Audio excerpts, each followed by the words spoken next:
The town of Goshen, near the southern end of Utah Lake, is facing a problem.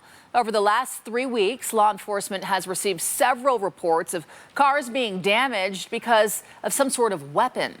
Fox 13's Spencer Joseph reports. Right off of Main Street, you can already see some of the damage. That car behind me having one of its windows shot out. Residents I spoke with say they're shocked that something would happen like this in this little town.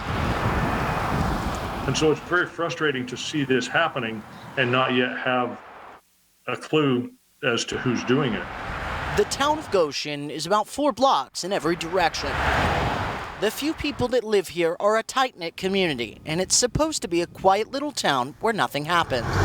That was until 3 weeks ago. We got a first report from somebody who had had a window damage. And then another and another. It's frustrating to see, and where it's happening this consistently over an extended period of time, it makes it seem very likely that it's somebody who actually lives in Goshen, not somebody who's just passing through. Sergeant Spencer Cannon and other deputies don't think it's an actual gun. And it appears to have been either the damage was caused either by a BB gun or a pellet gun.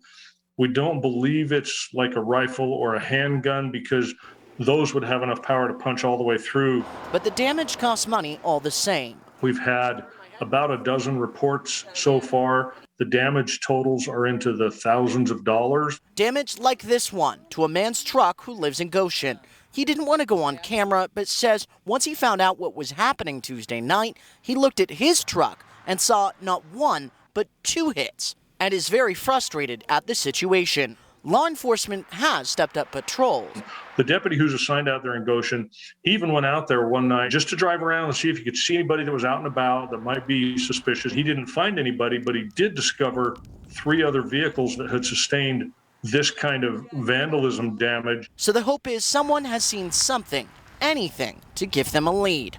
Maybe they fessed up to somebody. Man, you should have seen what I did last night. I've been doing this for 3 weeks and nobody has a clue, you know. We don't know yet, but we really want to be able to catch this person and put a stop to it. The Utah County Sheriff's Office says by putting this story out there, they hope that this can lead to a suspect and an arrest in this case.